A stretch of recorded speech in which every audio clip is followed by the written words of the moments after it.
Francisco, el señor Kuthumi, en esa encarnación fue realmente bastante humilde. Yo creo que ha sido una de las humildades más grandes de las cuales se puede hablar dentro de las encarnaciones humanas. Así que nada tiene que ver la vida que él llevó y su ser con esa construcción tan inmensa que ustedes ven allí. Miren, esto es un desafío, esto es un barranco, pero ahí está enterrado. Esa no fue decisión de él nunca quiso tener ni abadías, ni conventos grandes, ni extraordinarios. Para que tengan una idea, la vida de él transcurría en este valle. Este es el valle de la Porciúncula. Su casita estaba allí donde está esa cúpula, que ya también la vamos a ver, una casita pequeñita, una iglesita tremendamente pequeña, de una humildad maravillosa. Otra casita, él la tenía más allá, que es Ribotorto, y otra era San Damiano. Entre las tres conformaban un triángulo donde se desarrollaba todas sus acciones, además del salir fuera de aquí, pues fue a muchísimas partes, fue a España, fue a Egipto, fue a Marruecos, caminó por muchas partes de Europa. Bueno, y finalmente, cuando desencarnó, lo hizo allí en la Porciúncula, donde él más le gustaba estar, y decidieron traérselo para acá. Y aquí había un basurero. Esta parte era el botabasuras del pueblo. Pero entre los monjes decidieron hacer esta maravillosa construcción, que no la veo tan maravillosa. San Francisco lo canonizaron prácticamente al poco tiempo de morirse. No tuvo tiempo de estos tiempos que piden ahora para los santos, de que lo examinan y todo esto, porque él era un santo en vida. Él era muy querido por el pueblo. Al principio, cuando estaba muy joven, cuando empezó con sus locuras de abandonar la familia, abandonar todo, que él vivía por este valle saltando detrás de las mariposas, detrás de los pájaros, hablando con los conejos, montado arriba de los ciervos, llevando una vida bucólica maravillosa. La gente lo trató por loco y hubo cierto rechazo. Pero después, con el tiempo, fue al revés. Lo querían muchísimo, no solamente que lo querían, sino que se peleaban por estar con él, por tocarlo, etc. Ahí encontramos tres basílicas, dos que más o menos se ven. Digo que dos que más o menos se ven, pues si la ven por el frente se ve una solamente, y una cripta, o sea, son tres en realidad.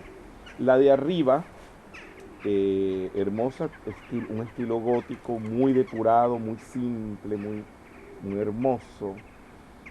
Tiene un tesoro artístico muy grande, tal vez de los más grandes de finales de la Edad Media y comienzo del Renacimiento, que son los frescos del Giotto. El Giotto es el más grande pintor del último periodo ya del gótico. Antes de surgir el Renacimiento, el Giotto viene a ser el pintor más grande. Entonces él hace unos frescos. Se le llaman frescos porque la pared, el friso de la pared húmedo, se le pintaba. Entonces absorbía la pintura, y por eso esa pintura, por más que le hagan cosas, nunca se va a despintar. Pues está pintado hasta lo más profundo del friso. Y él, ya lo van a ver, pintó allí escenas de la vida de San Francesco. Por supuesto, es una pintura a finales del gótico y comienzos ya del Renacimiento, una pintura que no tiene muy buenas perspectivas, pero para su época era lo mejor, y está considerado, pues eso, un tesoro plástico. En la segunda basílica, que la puerta está lateral, hacia este lado, como la pueden ver, una puerta gótica muy hermosa, con un parteluz. El parteluz es el pilar que está en el centro entre las dos puertas de entrada. Es donde se hacen las misas, y también está decorado por pintores muy importantes. Aquí son un poquito más variados. Y en la cripta de allí es que está la iglesia donde está el cuerpo de San Francesco. Ustedes lo van a ver al entrar, que está como en alto. ¿Qué pasó? ¿Cómo saben que ese es el cuerpo de San Francesco? San Francesco, pues cuando murió, lo enterraron en esta basílica. Lo abrieron un hueco y lo metieron como una fosa. Hubo un momento determinado en la historia que quisieron pues corroborarse y realmente allí estaba, y efectivamente abrieron el hueco y allí estaba. Y algunas personas quisieron que lo pusieran expuesto de tal manera que todo el mundo lo pudiera ver. Otros partieron de la idea que lo dejaran en el mismo sitio. Y a alguien se le ocurrió algo muy genial, era que se abriera un hueco por debajo de la tierra y donde él estaba, que quedara allí expuesto, y así como está. Es muy interesante verlo en su urna de piedra y con unos hierros oxidados. Allí quedan huesos, no quedan, no hay cenizas, se conservan los huesitos de él muy bien acomodaditos, los tienen hermosamente puestos, no se pueden ver, pero pues allí están los huesos del señor Kuthumi que él utilizó. Eso de tener una radiación muy grande, porque si no aquí no viniera tanta gente y no hubiera tanta energía, y yo creo que el mensaje que él nos da es muy grande. Si a mí me preguntaran qué sitios, cuáles serían los sitios a donde yo quisiera llevar a los estudiantes, primero que cualquier otro sitio, yo diría, bueno, los traería a Sisi, los llevaría a Bodh Gaya, donde estuvo el Buda, y los llevaría a Tierra Santa. Así que estos serían uno de los lugares de peregrinaje metafísico más importantes que uno podría hacer por los estudiantes. La espiritualidad que ustedes pueden recibir aquí tienen que tener cuidado, porque estamos a veces peligrando con lo que se llama la espiritualidad de Garabato. Yo llamo la espiritualidad de Garabato, que es querer ser espirituales, estar meditando, estar en el más allá, con los ojos volteados para arriba, y ya les he dicho que eso no sirve para nada. La espiritualidad es a Dios rogando y con el mazo dando, haciendo, trabajando, y pienso lo que más nos puede enseñar Francisco es la humildad. Pero no el concepto de humildad que nosotros tenemos, de que es vivir con la cabeza cabizbaja, decirle a todo que sí. San Francisco tenía carácter, no sé si lo saben. San Francisco tenía un cordón y a veces hacía cosas fuertes. Y una de las cosas grandes que le enseñó, y yo no sé si lo tengo por ahí en un libro, a mí en mi memoria me viene que yo escribí algo sobre la obediencia. Yo a ustedes no les pido voto de obediencia ni se los voy a pedir jamás. Y espero que ningún instructor pida voto de obediencia jamás a nadie. Pero la obediencia tiene que existir en el camino espiritual. ¿Qué es la obediencia? No es que un instructor autocrático le diga al discípulo, tráeme la silla, sírveme la comida, como los veo yo por ahí que lo hacen. Yo creo que la obediencia es una cosa un poquito más seria y también comprometedora. Es cuando entre el estudiante y el facilitador se convienen algunas cosas, editar un libro, grabar algo, no sé, formar un grupo, tantas cosas que se pueden hacer. Y hay como ese entendimiento mutuo, uno tiene que obedecer a eso, y es lo más grande que se puede hacer. Y ya sabemos que si esas cosas surgen es porque fuimos al Royal Teton y nos comprometimos, pusimos eso en la lista, y por supuesto en el plano físico, bien sea a través del facilitador o de alguien, vino la manifestación de que eso se hiciera. Si uno lo deja de hacer o uno le empieza a poner peros a ese trabajo y se deja de hacer, ya ustedes saben que están en desobediencia. Inmediatamente el maestro nos está observando a todos en todo lo que hacemos, en todo lo que decimos, cómo reaccionamos con los demás, porque en un futuro va a ser con él que vamos a tener el trato, y cómo él va a saber cómo somos nosotros, viendo el trato que nosotros tenemos con nuestro facilitador. Y si nosotros dejamos de hacer algo con lo cual nos hemos comprometido, como enseñar un grupo, publicar unos libros, hacer algún trabajo determinado, pues el maestro no dice nada, él no te va a condenar, él no te va a juzgar, sencillamente te considera no apto para esa labor y sencillamente ya no te vuelven a tomar más para eso. Esa es la obediencia. Y la obediencia tiene que existir, indudablemente. Somos ridículos cuando queremos que los demás cumplan con los requisitos del sendero sin ser estudiantes espirituales. Y nosotros, que lo somos, no los cumplimos. Esto es cuando te sientes mal. Eso es cuando le decimos, no, haz tal cosa, haz lo otro, delante del facilitador. Y nosotros estamos dejando de cumplirlas. Y estamos obligando a otro que no sabe nada del sendero a hacerla. Eso es ridículo, por favor. Eso nunca lo hagan. Bueno, Francisco trabajaba mucho con la cuestión de la obediencia. Algunas veces sus amigos, porque eran como amigos de él, hacían cosas. Y entonces le pedían perdón y esto y lo otro. Entonces, a modo de penitencia, le pedían a San Francisco una penitencia.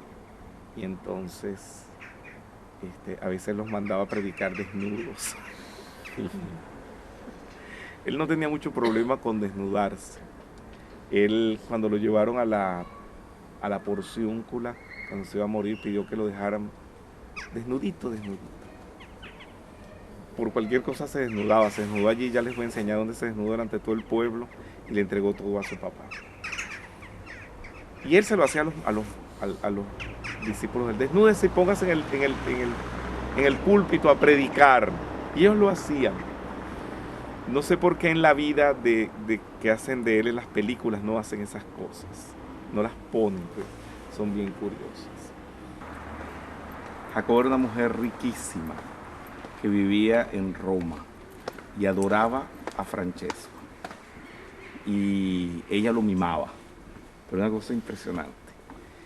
Y ella hacía una torta de almendras que a él le encantaba. Y cada vez que él andaba por Roma o por aquí por allá o ella podía, le mandaba la torta de almendras y él eso lo disfrutaba. Miren, un ser de renuncia tal, pero sin embargo las tortas de almendras de doña Jacoba le encantaban. Él se estaba muriendo y él no pedía nada y en un momento determinado le dicen los amigos, pero Francisco, ¿en qué te podemos complacer? ¿Qué te podemos dar? Y él dice, ay, la torta de almendra de doña Jacoba.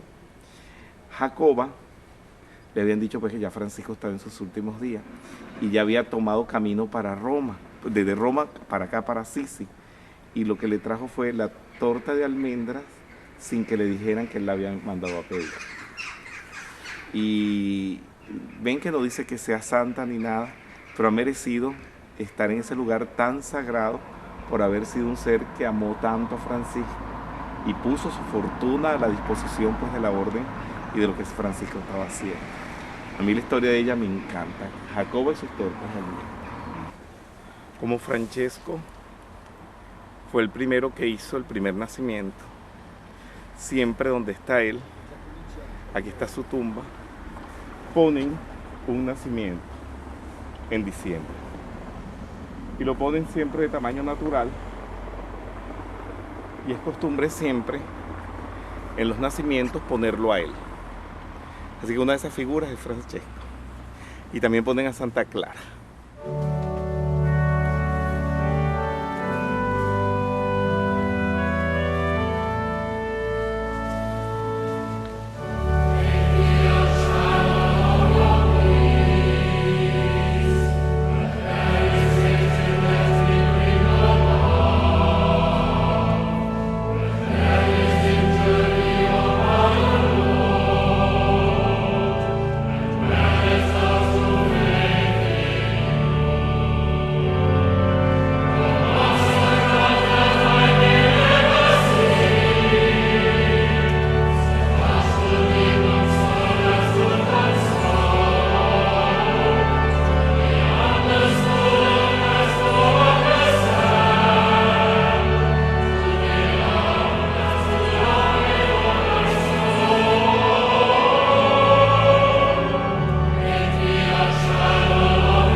humildad? ¿Qué se puede decir de la humildad? Porque Mira, la humildad es de las cosas más difíciles que hay.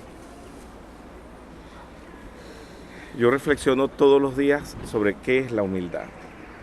Y algo que he aprendido de la humildad, humilde es no pretender ser lo que no se es. O sea, se carece de humildad cuando tú pretendes ser algo que tú no eres. Si tú no eres el mejor cantante, tú no tienes por qué presumir de serlo, ni creer serlo. Pero si tú lo eres y lo manifiesta, eso no deja de ser humildad. O es orgullo, eso no es orgullo, ¿me estás comprendiendo? Entonces hay personas que son una determinada cosa y lo expresan, lo manifiestan y lo son verdaderamente. Y hay gente que dice, pero qué orgulloso. No, él no es orgulloso. Él es lo que él es. O sea, el pájaro, por decir que es pájaro y por tener lindos plumajes, no es orgulloso. Él es lo que es. Ahora, el orgullo empieza y se deja de ser humilde cuando uno presume lo que uno no es. Si tú eres un mal cantante y presumes ser un buen cantante, allí dejas de ser humilde. Si tú presumes ser espiritual y no lo eres, ahí dejas de ser humilde. Ahora, hay un problema que es que de la espiritualidad no se puede presumir. Entonces, se deja de ser humilde cuando uno presume de ser espiritual o cuando uno tiene acciones para que los demás piensen que uno es espiritual, que es lo más común y corriente. Toda manifestación externa de espiritualidad palpable es orgullo. Porque la espiritualidad es interna. Entonces uno no debe tener ninguna reacción espiritual externa. Porque entonces los demás van a pensar que eres espiritual y ahí viene el orgullo espiritual, que es el peor de todos los orgullos. Entonces humildad no es estar uno cabizbajo, con los ojos para arriba, demostrándole a los demás silencio, entrega, porque a lo mejor ahí se está escondiendo el peor de los orgullos espirituales. Hay veces que hay personas que son aparentemente orgullosas, son prepotentes y están escondiendo su humildad dentro de eso. Son los más humildes, porque son tan humildes que no permitan que nadie les vea su humildad. Porque hay una cosa terrible que es el orgullo de ser humilde. Eso es lo peor que hay.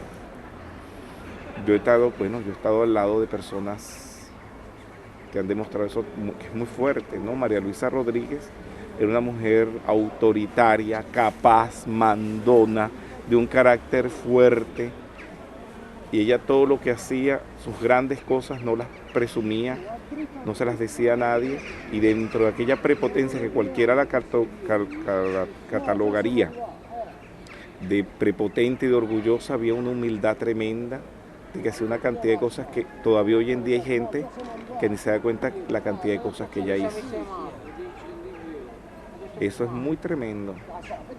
Katiuska era muy fuerte y presumida y usaba joyas y todo esto.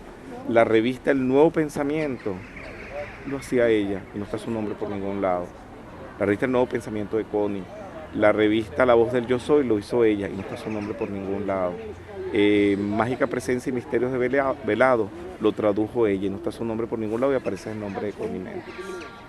Eso es humildad. Es fuerte eso, ¿no? Hay que pensarlo.